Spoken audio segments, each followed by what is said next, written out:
ವಿಶ್ವದ ಅತಿದೊಡ್ಡ ಪ್ರಜಾಪ್ರಭುತ್ವ ರಾಷ್ಟ್ರ ಅಂದರೆ ಭಾರತ. ಇಲ್ಲಿ ನಡೆಯುವ ಚುನಾವಣಾ ಪ್ರಕ್ರಿಯೆಯನ್ನು ವೀಕ್ಷಣೆ ಮಾಡಲಿಕ್ಕೆ ಬೇರೆ ಬೇರೆ ದೇಶಗಳಿಂದ ಪ್ರತಿನಿಧಿಗಳು ಬರ್ತಾರೆ. ಚುನಾವಣೆ, ಅದರಲ್ಲೂ ಕೋಟ್ಯಾಂತರ ಮಂದಿಯನ್ನು ಇನ್ವಾಲ್ವ್ ಮಾಡಿಕೊಳ್ಳುವ ಚುನಾವಣಾ ಪ್ರಕ್ರಿಯೆ ಸುಲಭದ ಟಾಸ್ಕ್ ಅಲ್ಲ. ಆದರೆ ನಮ್ಮ ಭಾರತದ ಚುನಾವಣಾ ಆಯೋಗ ಪ್ರತಿ ಬಾರಿ ಎಲೆಕ್ಷನ್ ನಡೆದಾಗಲೂ ಕೂಡ, ಅದು ಲೋಕಸಭೆನೇ ಇರಬಹುದು ಅಥವಾ ಸಣ್ಣಪುಟ್ಟ ಪಾಲಿಕೆಗಳಿಗೆ ನಡೆಯುವ ಚುನಾವಣೆ ಆಗಿರಬಹುದು, ಪ್ರತಿಯೊಂದು ಚುನಾವಣೆಯನ್ನ ಕೂಡ ಪಾರದರ್ಶಕವಾಗಿ ನಡೆಸುವ ಶತ ಪ್ರಯತ್ನ ಮಾಡುತ್ತೆ. ಫೂಲ್ ಪ್ರೂಫ್ ಸಿಸ್ಟಮ್ ಅನ್ನ ಅನುಷ್ಠಾನ ಮಾಡುವ ಪ್ರಯತ್ನ ಮಾಡುತ್ತೆ. ಆದರೆ ಕಾಂಗ್ರೆಸ್ ಪಕ್ಷಕ್ಕೆ ಅದ್ಯಾಕೋ ಚುನಾವಣೆಯಲ್ಲಿ ಸೋಲಾದಾಗಲೆಲ್ಲ ಒಂದಾ ಚುನಾವಣಾ ಪ್ರಕ್ರಿಯೆ ಇಲ್ಲ ಚುನಾವಣಾ ಆಯೋಗ, ಇದನ್ನ ಬ್ಲೇಮ್ ಮಾಡೋದು ಅಭ್ಯಾಸ ಆದಂತಿದೆ. ಮೊದಲಿಗೆ EVM, ಇದೀಗ ನೇರವಾಗಿ ಚುನಾವಣಾ ಆಯೋಗ. ವೋಟ್ ಕದ್ದಿದ್ದಾರೆ, ನಕಲಿ ಮತದಾರರನ್ನ ವೋಟರ್ ಲಿಸ್ಟ್ಗೆ ಸೇರಿಸಿದ್ದಾರೆ. ಹೀಗೆ ಕಾಂಗ್ರೆಸ್ ಎಲ್ಲೇ ಸೋತ್ರೂ ಕೂಡ ಈ ರೀತಿಯ ಡೈಲಾಗ್ ಕಾಮನ್ ಅನ್ನೋ ರೀತಿಯಲ್ಲಿ ಆಗಿ ಹೋಗ್ಬಿಟ್ಟಿದೆ. ಈ ಬಾರಿ ಆ ಕೂಗು ಕರ್ನಾಟಕದ ವಿಚಾರದಲ್ಲೇ ಎದ್ದಿದೆ.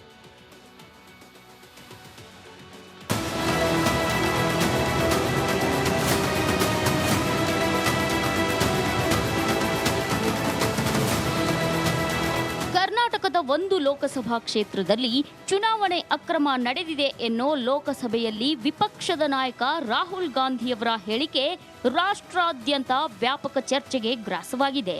ರಾಹುಲ್ ಅವರ ಮಾತಿಗೆ ಕರ್ನಾಟಕ DCM DK ಶಿವಕುಮಾರ್ ಧ್ವನಿಗೂಡಿಸಿದ್ದಾರೆ.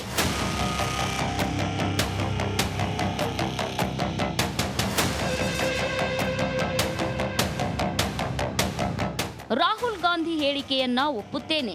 ಬೆಂಗಳೂರು ಗ್ರಾಮಾಂತರ ಲೋಕಸಭಾ ಕ್ಷೇತ್ರದಲ್ಲಿ ತನಿಖೆ ನಡೆಸಿದ್ದೇನೆ. ಅನೇಕ ಗೋಲ್ಮಾಲ್ ನಡೆದಿವೆ ಅಂತ DK Shivakumar bomb ಸಿಡಿಸಿದ್ದಾರೆ.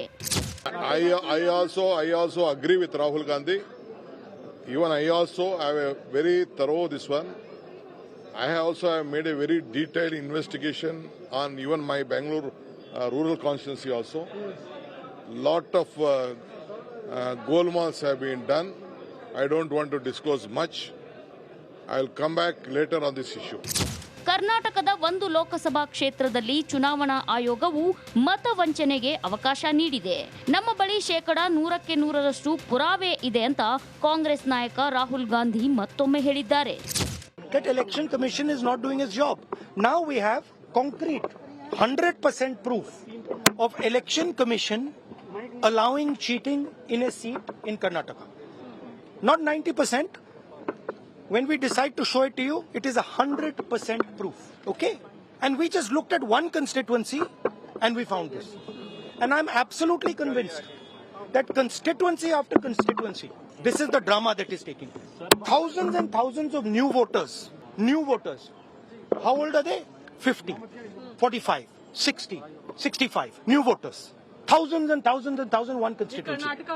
DK Shivakumar Rahul Gandhi ಆರೋಪಗಳು ಸುಳ್ಳು ಎಂಬ ರೀತಿಯಲ್ಲಿ CM ಪುತ್ರ ಯತೀಂದ್ರ ಮಾತಾಡಿದ್ದಾರೆ. ಮೈಸೂರದು ನನಗೆ ಗೊತ್ತಿರೋ ಹಾಗೆ ನಮ್ಮ ಕಾರ್ಯಕರ್ತರುಗಳಾಗಲಿ ಅಥವಾ ಯಾರಾಗಲಿ ಆ ಥರ ವೋಟರ್ಸ್ ಲಿಸ್ಟ್ ಮ್ಯಾನಿಪುಲೇಟ್ ಆಗಿದೆ ಅಂತ ಹೇಳಿ ಯಾವುದೇ ದೂರು ಕೊಟ್ಟಿಲ್ಲ. ಸೊ ಹಾಗಾಗಿ ಮೈಸೂರು ರಿಸಲ್ಟ್ಸ್ ಬಗ್ಗೆ ನಮಗೇನಂತ ಅನುಮಾನ ಇಲ್ಲ. ಬಟ್ ಬೆಂಗಳೂರಿನಲ್ಲಿ ಹಲವಾರು ಕಾನ್ಸ್ಟಿಟ್ಯೂನ್ಸಿಯಲ್ಲಿ ಆಗಿದೆ ಅಂತ ನಮ್ಮ ಕಾರ್ಯಕರ್ತರು ಹೇಳ್ತಾ ಇದ್ರು, ವೋಟರ್ಸ್ ಲಿಸ್ಟ್ ಮ್ಯಾನಿಪುಲೇಟ್ ಆಗಿದೆ ಅಂತ. ಸೊ ಅವ್ರು ಏನು ಅನುಮಾನ ವ್ಯಕ್ತಪಡಿಸಿದ್ರು, ಈಗ ಅದಕ್ಕೆ ಪುಷ್ಟಿ ಸಿಕ್ಕಿರುತ್ತೆ. ಬೆಂಗಳೂರು ಗ್ರಾಮಾಂತರ ಚುನಾವಣೆಯಲ್ಲಿ ಅದೇನ್ ಅಕ್ರಮ ನಡೆದಿದೆ? ಬಲಿಷ್ಠ ನಾಯಕ DK ಸುರೇಶ್ ಸೋಲಿಗೆ ಕಾರಣ ಏನು ಅಂತ ಕಾಂಗ್ರೆಸ್ ನಾಯಕರು ಜಗತ್ತಿನ ಮುಂದಿಟ್ರೆ ಭವಿಷ್ಯದ ಚುನಾವಣೆಗಳಿಗೆ ಲಾಭವಾಗಬಹುದು. Bureau report, Republic Kannada. ವಿಶ್ವದ ಅತಿದೊಡ್ಡ ಪ್ರಜಾಪ್ರಭುತ್ವ ರಾಷ್ಟ್ರ ಅಂದರೆ ಭಾರತ. ಇಲ್ಲಿ ನಡೆಯುವ ಚುನಾವಣಾ ಪ್ರಕ್ರಿಯೆಯನ್ನು ವೀಕ್ಷಣೆ ಮಾಡಲಿಕ್ಕೆ ಬೇರೆ ಬೇರೆ ದೇಶಗಳಿಂದ ಪ್ರತಿನಿಧಿಗಳು ಬರ್ತಾರೆ. ಚುನಾವಣೆ, ಅದರಲ್ಲೂ ಕೋಟ್ಯಾಂತರ ಮಂದಿಯನ್ನು ಇನ್ವಾಲ್ವ್ ಮಾಡಿಕೊಳ್ಳುವ ಚುನಾವಣಾ ಪ್ರಕ್ರಿಯೆ ಸುಲಭದ ಟಾಸ್ಕ್ ಅಲ್ಲ.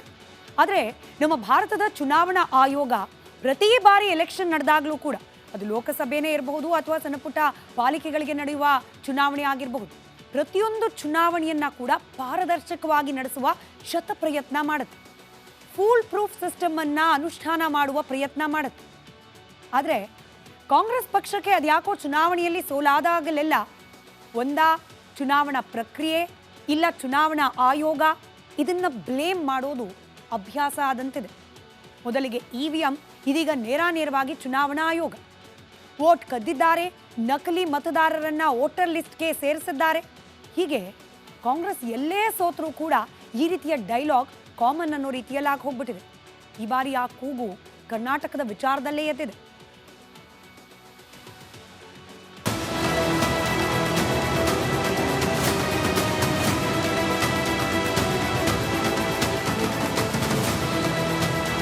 ಕರ್ನಾಟಕದ ಒಂದು ಲೋಕಸಭಾ ಕ್ಷೇತ್ರದಲ್ಲಿ ಚುನಾವಣೆ ಅಕ್ರಮ ನಡೆದಿದೆ ಎನ್ನೋ ಲೋಕಸಭೆಯಲ್ಲಿ ವಿಪಕ್ಷದ ನಾಯಕ ರಾಹುಲ್ ಗಾಂಧಿಯವರ ಹೇಳಿಕೆ ರಾಷ್ಟ್ರಾದ್ಯಂತ ವ್ಯಾಪಕ ಚರ್ಚೆಗೆ ಗ್ರಾಸವಾಗಿದೆ. ರಾಹುಲ್ ಅವರ ಮಾತಿಗೆ ಕರ್ನಾಟಕ ಡಿಸಿಎಂ ಡಿಕೆ ಶಿವಕುಮಾರ್ ಧ್ವನಿಗೂಡಿಸಿದ್ದಾರೆ.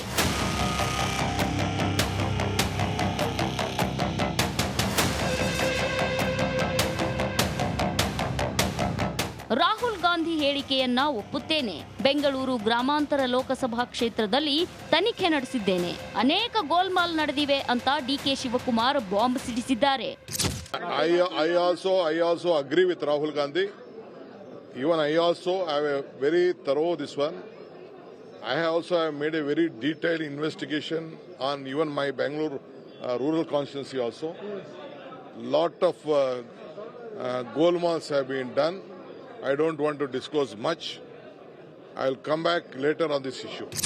ಕರ್ನಾಟಕದ ಒಂದು ಲೋಕಸಭಾ ಕ್ಷೇತ್ರದಲ್ಲಿ ಚುನಾವಣಾ ಆಯೋಗವು ಮತ ವಂಚನೆಗೆ ಅವಕಾಶ ನೀಡಿದೆ. ನಮ್ಮ ಬಳಿ 100% ಪುರಾವೆ ಇದೆ ಅಂತ ಕಾಂಗ್ರೆಸ್ ನಾಯಕ ರಾಹುಲ್ ಗಾಂಧಿ ಮತ್ತೊಮ್ಮೆ ಹೇಳಿದ್ದಾರೆ. That election commission is not doing its job.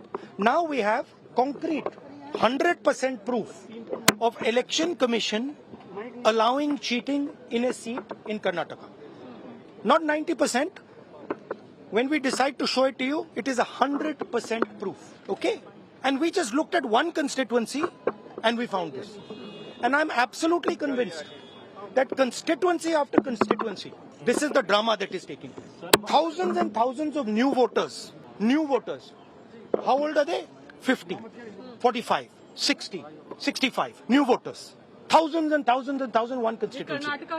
DK Shivakumar Rahul Gandhi ಆರೋಪಗಳು ಸುಳ್ಳು ಎಂಬ ರೀತಿಯಲ್ಲಿ ಸಿಎಂ ಪುತ್ರ ಯತೀಂದ್ರ ಮಾತಾಡಿದ್ದಾರೆ. ಮೈಸೂರದು ನನಗೆ ಗೊತ್ತಿರೋ ಹಾಗೆ ನಮ್ಮ ಕಾರ್ಯಕರ್ತರುಗಳಾಗಲಿ ಅಥವಾ ಯಾರಾಗಲಿ ಆ ಥರ ವೋಟರ್ಸ್ ಲಿಸ್ಟ್ ಮ್ಯಾನಿಪುಲೇಟ್ ಆಗಿದೆ ಅಂತ ಹೇಳಿ ಯಾವುದೇ ದೂರು ಕೊಟ್ಟಿಲ್ಲ. ಸೊ ಹಾಗಾಗಿ ಮೈಸೂರು ರಿಸಲ್ಟ್ಸ್ ಬಗ್ಗೆ ನಮಗೇನಂತ ಅನುಮಾನ ಇಲ್ಲ. ಬಟ್ ಬೆಂಗಳೂರಿನಲ್ಲಿ ಹಲವಾರು ಕಾನ್ಸ್ಟಿಟ್ಯೂನ್ಸಲ್ಲಿ ಆಗಿದೆ ಅಂತ ನಮ್ಮ ಕಾರ್ಯಕರ್ತರು ಹೇಳ್ತಾ ಇದ್ರು, ವೋಟರ್ಸ್ ಲಿಸ್ಟ್ ಮ್ಯಾನಿಪುಲೇಟ್ ಆಗಿದೆ ಅಂತ. ಸೊ ಅವ್ರು ಏನು ಅನುಮಾನ ವ್ಯಕ್ತಪಡಿಸಿದ್ರು, ಈಗ ಅದಕ್ಕೆ ಪುಷ್ಟಿ ಸಿಕ್ಕಿರುತ್ತೆ. ಬೆಂಗಳೂರು ಗ್ರಾಮಾಂತರ ಚುನಾವಣೆಯಲ್ಲಿ ಅದೇನ್ ಅಕ್ರಮ ನಡೆದಿದೆ? ಬಲಿಷ್ಠ ನಾಯಕ ಡಿಕೆ ಸುರೇಶ್ ಸೋಲಿಗೆ ಕಾರಣ ಏನು ಅಂತ ಕಾಂಗ್ರೆಸ್ ನಾಯಕರು ಜಗತ್ತಿನ ಮುಂದಿಟ್ರೆ ಭವಿಷ್ಯದ ಚುನಾವಣೆಗಳಿಗೆ ಲಾಭವಾಗಬಹುದು. Bureau report, Republic Kannada. ಬೆಂಗಳೂರಿನಲ್ಲಿ ಹಲವಾರು ಕಾನ್ಸ್ಟಿಟ್ಯೂನ್ಸಲ್ಲಿ ಆಗಿದೆ ಅಂತ ನಮ್ಮ ಕಾರ್ಯಕರ್ತರು ಹೇಳ್ತಾ ಇದ್ರು, ವೋಟರ್ಸ್ ಲಿಸ್ಟ್ ಮ್ಯಾನಿಪುಲೇಟ್ ಆಗಿದೆ ಅಂತ. ಸೊ ಅವ್ರು ಏನು ಅನುಮಾನ ವ್ಯಕ್ತಪಡಿಸಿದ್ರು, ಈಗ ಅದಕ್ಕೆ ಪುಷ್ಟಿ ಸಿಕ್ಕಿರುತ್ತೆ. ಬೆಂಗಳೂರು ಗ್ರಾಮಾಂತರ ಚುನಾವಣೆಯಲ್ಲಿ ಅದೇನ್ ಅಕ್ರಮ ನಡೆದಿದೆ? ಬಲಿಷ್ಠ ನಾಯಕ ಡಿಕೆ ಸುರೇಶ್ ಸೋಲಿಗೆ ಕಾರಣ ಏನು ಅಂತ ಕಾಂಗ್ರೆಸ್